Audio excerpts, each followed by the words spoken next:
Hi, everybody. This is a Birmingham Scholars informational meeting for those of you who are not able to attend our Google Zoom tonight.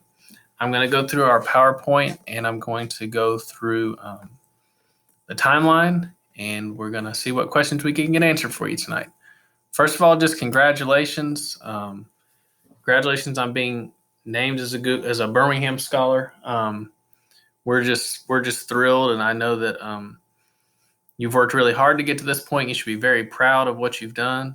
This is the group from last year, and someday we will find a way to get your pictures and get you celebrated the same way we've celebrated them. Okay, the first thing I really want to note that's so important is that we always have updated contact information. Tina Harvey is the one who keeps our information updated, and she is the second person on this project from our Educational Service Center alongside myself, who will be taking care of you for the next 2 years. Tina will be a critical part of helping you keep your scholarship and answering questions and kind of keeping things going.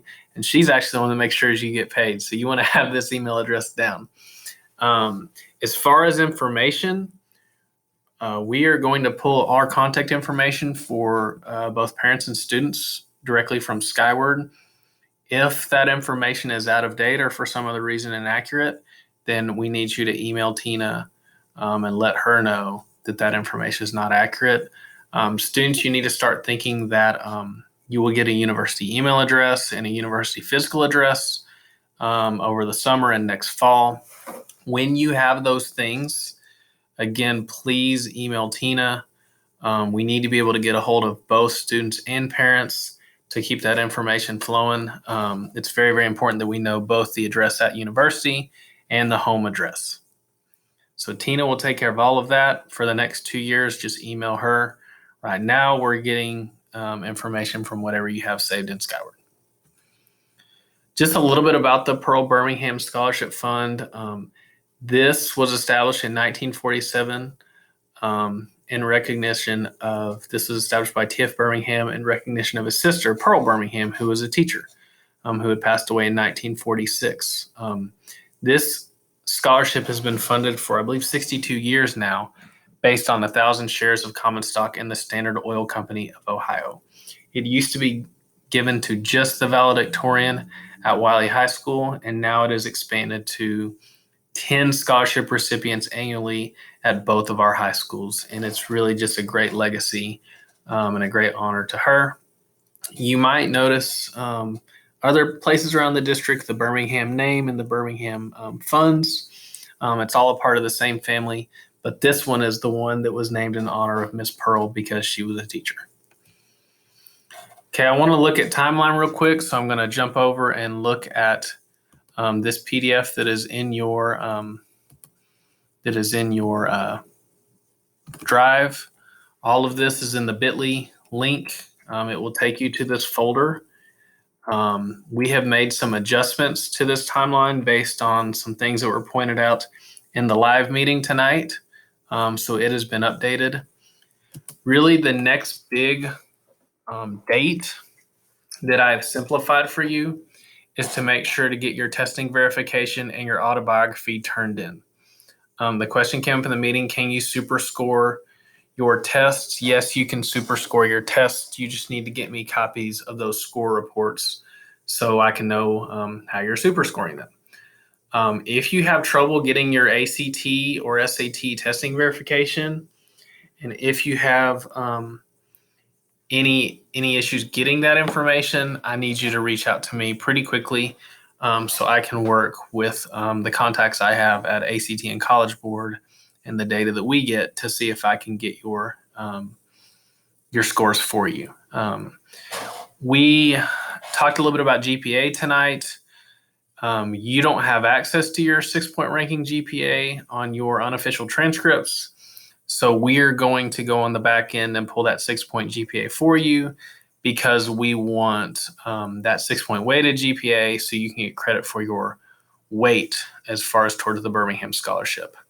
The other thing that came up tonight is I was under the impression that you were given an electronic copy of your senior portraits, and y'all told me that's not true. So I marked that out because I want an official copy of your senior portraits for our press release and things like that. I marked out the requirement that you submit it to Doug Bellamy, and we will find a way to get that for you either through yearbook contacts or through the company directly. So that's one less thing to turn in and one less thing to worry about for you. And if you have trouble getting any of those things or have questions or confusion about any of that, please email me or call me. But we really need all of those things turned in by April 7th so we can turn around and get it to the judges by April 8th, because it takes them about a week to go through the 20 autobiographies. The autobiographies, please don't overthink it. Please just tell your story. Your interviews are going to be very fast. It's a 15-minute interview. So the autobiography is just a chance to find out a little more about you, because that interview is so rushed and you won't have time to tell us everything about you in 15 minutes. So the autobiography, my recommendation is just don't overthink it. Just tell your story and let us know a little bit more about you. For the interview, the interviews will be video conferencing as well through Google Meets. We will have one link, so we will ask you to be very punctual to your meeting, to not be early, to not be late. So that way 2 meetings and 2 interviews don't overlap. So we will send you those times as well as the Google Hangouts Meet link. And if you have a conflict or trouble meeting your interview time, all you need to do is email me back or get in touch with me and say, that's just not going to work for me. We need to try and find a different time. Usually we find a way to make it work by just swapping a morning or an afternoon time, but hopefully we have no problems there. But we will send you that time early so that you can put it on your calendar and kind of be ready. Our dinner that was originally scheduled for April 14th is going to be rescheduled. This is not in any ways official, but you can kind of pencil in May 20th as a possible date. We are still trying to get lots of things aligned so that date will work. But I'm going to go ahead and put that date out there so that you don't schedule something else on May 20th, because you may want to leave that open for now. Again, we're a long ways from that being confirmed, but it's kind of hot off the press. That's a potential date. So I might as well tell you to not put anything on top of that, if at all possible, for May 20th. So April 14th, we do the interviews. April 15th, we notify you who the winners are. Remember that in this scholarship situation, it's nice because everybody has won at least $5,000. It's just 3 Birmingham Scholars on each campus will receive $7,500. So this one's kind of nice because there's really no pressure. You've won at least $5,000, but if you're one of our 3 $7,500 scholarship winners, we will let you know that on April 15th. And then actually what we will do is email everybody their scholarship amounts so that by the end of the day on Wednesday, you will know whether you won one of the $7,500 scholarships or one of the $5,000 scholarships. So I'm going to jump down here and I want to show you the criteria. So the criteria for winning the $7,500 scholarship versus the $5,000, we consider GPA, test scores, autobiography, and interview. Okay, and these are all weighted out in those weights, so it's pretty balanced. And we use that to select our 3 winners. There are 4 judges on the panel. They are educators from surrounding counties. That was actually laid out in the charter 62 years ago for the scholarship, that we need representatives from Collin County and Dallas County and Rockwall County. So that's what we do every year. So we will take this information, select our 3 winners, and let you know all that by April 15th. Okay, we will then post that information on the websites and celebrate you publicly. All right, so now that we've talked about gaining your scholarship, I really want to focus on keeping your scholarship. So I'm going to blow this up so you can really see it here. Okay, this one's pretty simple, but this is very, very, very important for keeping your scholarship. To keep your scholarship, you must remain a full-time student. So to show that you're a full-time student enrolled in a minimum of 12 hours for the fall and the spring, we ask for a VOE from the school. We ask for a verification of enrollment. Now that verification of enrollment can be passed through your hands to Tina. You will send that to Tina Harvey. You will email it to her. And that one can go through your hands. There's no issues with that. Okay, so the very first thing you will submit to Tina in fall of this year is a verification of enrollment. You won't have a transcript yet, but you'll have a VOE that says I'm taking at least 12 hours. Okay, then to keep your scholarship, you need to continue to stay enrolled in 12 semester hours, and you need to have 9 earned credits for each semester with a C grade average. Okay, so to verify your academic progress, we ask for an official transcript from the registrar. That cannot pass through your hands. That needs to be sent directly from the university to Tina. Okay, so it's kind of important that you have an understanding of the way the VOE process works and the way the transcript process works. Tina is there for you every step of the way. So if you have any questions, email her or call her.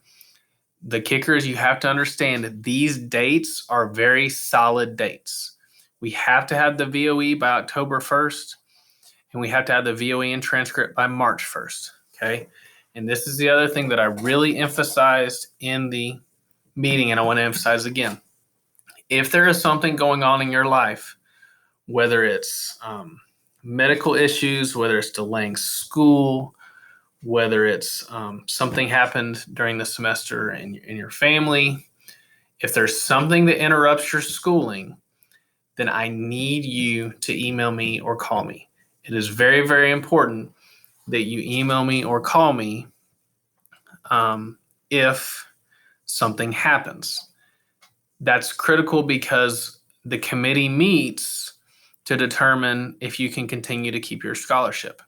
Now, most of the time, we review your VOE, we review your transcript, you're making great academic progress, and the committee just re-ups you for another semester. But every once in a while, we run into special situations where a student has dropped below 12 hours or has taken a break from school for some reason because of some extenuating circumstances. Okay, I can do my best to work with you and keep you your scholarship if I have information to present to the committee. That the situations we get into where we deny the scholarship is when we don't have a VOE or we don't have a transcript and we haven't gotten communication as to why, or we haven't gotten good communication as to why. It is very important that you know that if you go outside of these parameters as far as enrollment and grades, and we have no information from you about why, your scholarship will more than likely be revoked. And then once that meeting happens and that scholarship has been revoked, that's it. That's the decision. The committee has considered and the committee has decided. So unfortunately, what ends up usually happening is when a student receives the denial letter, then they will tell me what the story is. And unfortunately, at that point, there's nothing I can do. The committee has already met, and the letter says this decision is final and cannot be appealed any further. So I just want to again reemphasize if for any reason you're going to delay school, temporarily stop going to school, anything that's going on out of the norm that you think might affect you meeting these criteria, that you please email me or call me and let me know what's up so I can have information to present to the committee. Okay, here's my contact information. In this situation, I put my cell phone number on there just for you because with everybody spread out and being out of school, I want you to be able to call me or text me or email me. There's Tina's information. She does a great job of taking care of anything you need. She's actually the one that gets you paid. She knows much more about this than I do and will be glad to take care of anything you need. I would again ask that anything you need, you please call or email. at any point, I do not mind taking care of you, especially with us being so spread out right now. I'll be glad to text you. I'll be glad to meet you up at ESC to collect your forms or anything you need. I really, really don't mind. You can call me or email me. You are in the Birmingham Club now, so we're going to take care of you. If you go back and look at your timeline, this checklist should help you. It should be a good list of what you need to get done. And we've simplified it based on some feedback from the meeting. And to give you a little more time to work on that autobiography, this should kind of be your roadmap for getting these things accomplished. So again, please, if you have any questions, if there's anything else that I need to answer for you or help you with, call me anytime, send me an email. We are looking forward to celebrating you. We are looking forward to interviewing you, and we're looking forward to giving you money for the next 2 years. And it's one of the most fun things we do, and we're glad to take care of you. Thanks for your time. If you missed the meeting, we're sorry we missed you. I know there's lots going on, but we're proud of you, and we can't wait to celebrate you.